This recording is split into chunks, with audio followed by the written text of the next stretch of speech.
Hey, yo soy Lori Spells, bienvenidos una semana más a mi canal. Como habréis visto en el título, hoy os voy a hablar un poquito sobre la magia morisca, lo que viene siendo pues la magia andalusí. Y es que para explicar la magia morisca tenemos que tener muy en cuenta la asociación que tiene directamente con la herbolaria y por supuesto con la farmacopea, cosa que sin ella no existiría, ya que la magia morisca se basaba principalmente en el desarrollo y en el estudio de las plantas, los beneficios y las aportaciones que éstas tenían a nuestra vida. Así que, si estás interesado en saber un poquito más y conocer un poquito más nuestros orígenes, ya sabes lo que tienes que hacer. Enciende incienso, aceite esencial, prepara tu bebida favorita y ponte cómodo o cómoda porque empezamos.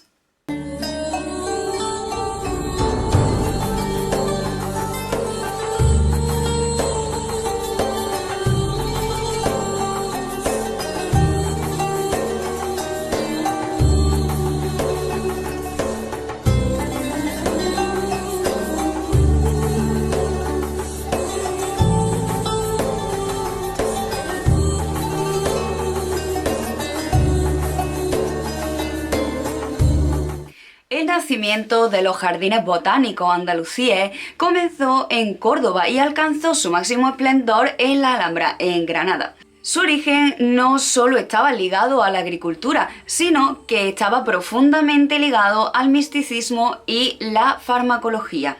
Se cultivaron numerosas plantas relacionadas con la medicina, la farmacopea, la farmacología y los remedios místicos. Entre estos podríamos destacar jarabes, ungüentos, infusiones, destilados y un largo etcétera. En los componentes podemos encontrar distintas descripciones de cómo usar adecuadamente el azahar, el poleo, la manzanilla y el aloe vera y una gran cantidad de plantas.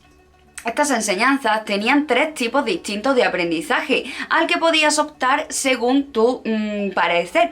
La enseñanza privada personal, la escuela pública o la escuela privada. La enseñanza personal privada consistía en la enseñanza única de profesor a alumno, en la que o bien se asistía a una casa, es decir, a la casa del maestro para recibir esta formación, o bien se compartía vivienda con el maestro donde se recibía teoría y práctica, y lo cual finalizaba cuando el maestro consideraba que el alumno estaba o había adquirido los conocimientos suficientes para ejercer la medicina y asimismo recibía el título de ijaza, lo cual lo cualificaba para ejercer la llamada medicina.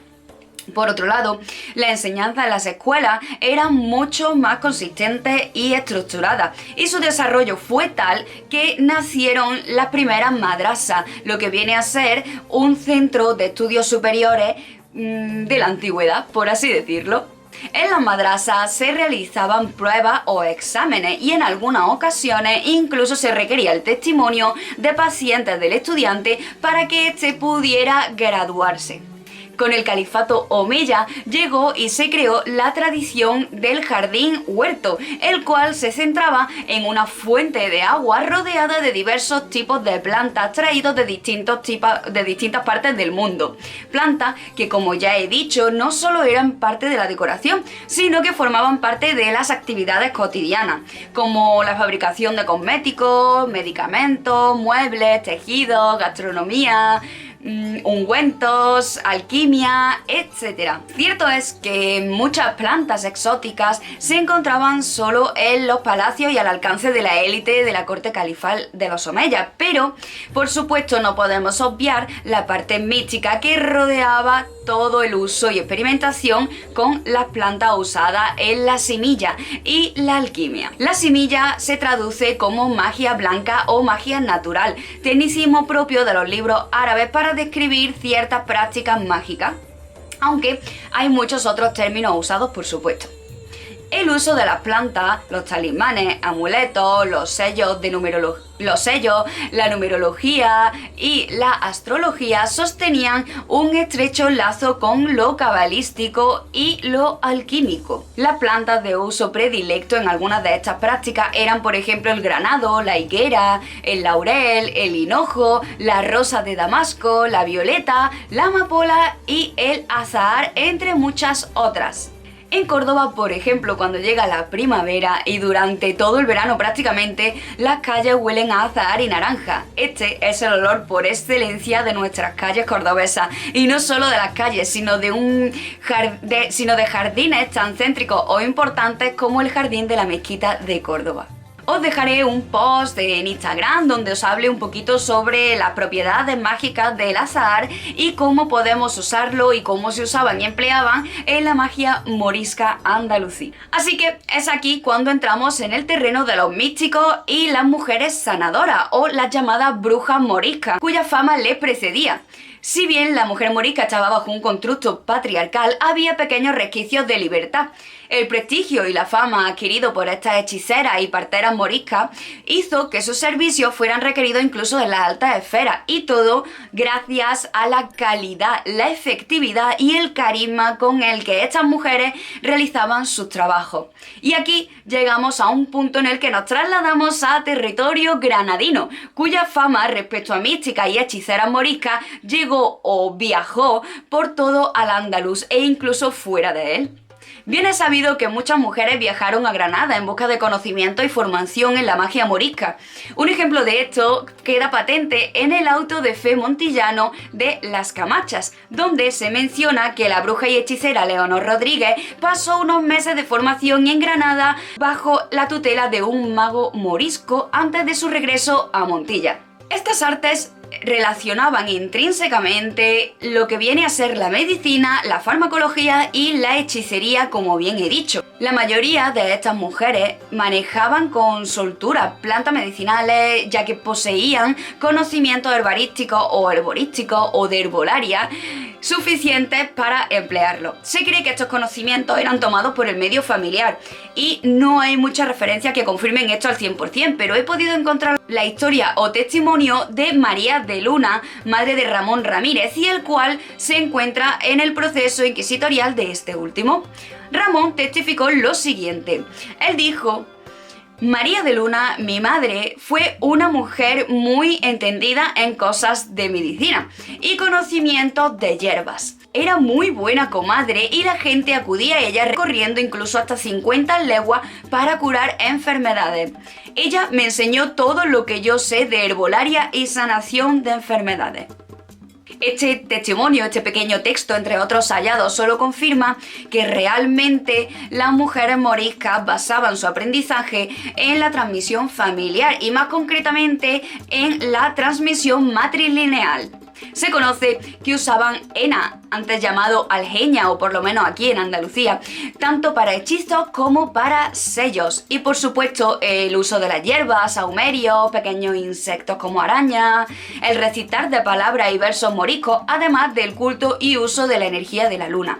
Entre otras prácticas podemos encontrar también la magia amorosa, las ligaduras, los maleficios, y ya fueran en base a trabajos lanzados o para deshacerlos. El compendio de plantas usadas en medicina morisca solo confirma el trabajo exhaustivo que realizaban estas mujeres y por supuesto hombres. La ciencia médica y el espiritismo aparece recogido en distintos compendios, los llamados tratados de Hawass, entre los que se encuentran el Tratado Andalusí del siglo XII por Abu al-Alazú, quien recopiló todo el conocimiento de los elementos de la naturaleza según su clasificación vegetal, animal y mineral. La coincidencia entre los tratados de botánica y los Hawass, que son de magia, es que son una parte indispensable en la noción hermética. La conexión de la medicina con las ciencias ocultas se explicaba con el uso de la astrología en la diagnosis y la pragnosis, como en el caso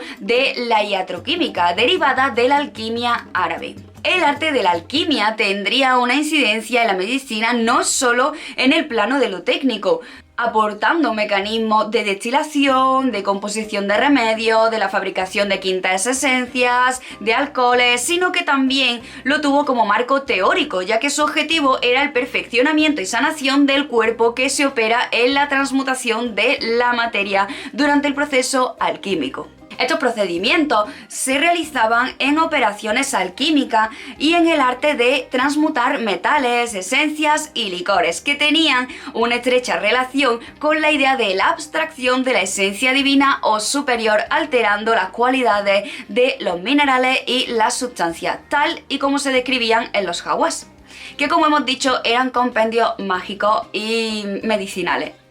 Tal fue la influencia de la alquimia y de estos jardines botánicos en Al-Ándalus que, sin ir más lejos, en Córdoba, hoy en día tenemos la suerte o el privilegio de tener el único museo de Europa dedicado intrínsecamente al estudio de la alquimia. El Museo de la Alquimia es la continuación de un proyecto de recuperación y conservación de la memoria andalusí que comenzó en Córdoba por allá de entre 1919 y 2012, realizando un proyecto del Museo de la Torre de la Calahorra que se inauguró en 1987, por ejemplo. El museo está dedicado a la figura de Javi Abu Omar, filólogo y maestro, espagirista, alquimista y teúrgico, quien a finales de los 80 del siglo XX refunda en Granada el saber espagírico de Al-Ándalus, creando la escuela Shotis de Espagiria. La palabra alquimia deriva de la voz árabe alquimilla, que a su vez viene del egipcio Keni, que designa la tierra negra y fecunda que cubre la tierra de Egipto tras las periódicas inundaciones del Nilo. Asimismo, la palabra alquimia podría traducirse como algo así como lo de Egipto o la ciencia de Egipto, o bien, afinando un poquito más, podríamos decir que se traduciría como la ciencia de la tierra negra. La alquimia en Al-Ándalus se remonta a Egipto, a Grecia y, más tardíamente, a la tradición alquímica oriental, en particular al trabajo de Geber. En tiempos del califa Abderramán III, que reinó en Córdoba durante el 891 y el 961 después de Cristo, las doctrinas herméticas tomaron cuerpo y se difundieron desde Al-Ándalus hasta el occidente europeo a través de las traducciones. Por lo que podemos ver que en este primer vídeo de esta nueva serie, que como ya os dije iba a haber una nueva serie como otras que estoy desarrollando, podemos ver que la alquimia y lo místico, lo cabalístico ha estado muy presente en Andalucía, más allá de todo lo que se creía, y que bajo mi parecer ha sido mucho, pero mucho más opacado por distintas mancias sobre brujería que se han desarrollado en España. Yo creo que básicamente esto se debe a que la magia morisca fue la que más abundó y la que más influyó en la magia andalusí, en la predecesora de la magia andaluza, y por ende fue la más silenciada, ya que a los moriscos se los consideraban unos herejes, unos adoradores del diablo. Por lo tanto, lo que podemos sacar de aquí es que si tiramos de nuestros orígenes, podemos entender mucho mejor en qué consiste o de dónde deriva la magia andaluza, que como bien he dicho muchísimas veces, es una mezcla brutal de cultura y de personificación, porque había tantos tipos de prácticas brujeras como brujas en Andalucía. Así que, sin más, hemos terminado este vídeo porque, como ya os he dicho, esto es simplemente un abrir de boca para los siguientes vídeos que vendrán, porque no podemos entender la magia morisca, ni la magia andaluza, ni andalusí, sin entender primero de dónde nació o de dónde provenía todo este compendio de brujerías que se usaban en Andalucía. Y por supuesto, tenemos que estar muy agradecidos a que los moriscos nos trajesen esa cantidad de plantas de distintas partes del mundo para su estudio y su uso, además de su expansión por Andalucía.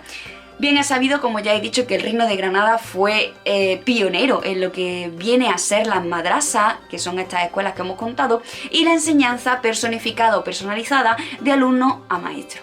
Así que sin más, esto es todo por hoy, esto ha sido el vídeo, porque lo que he dicho era para abrir un poquito de boca, así que si os ha gustado ya sabéis lo que tenéis que hacer, le dais a like, que yo sepa que os ha gustado este contenido, y me dejáis abajo un comentario contándome qué más queréis saber sobre esto, si os interesa saber más y si os ha gustado el vídeo, porque a mí me ayudáis muchísimo con eso. Si no te ha gustado, por supuesto, dale a dislike, porque aquí todas las opiniones son bienvenidas, y sin más, yo me despido hasta la semana que viene. Namaste.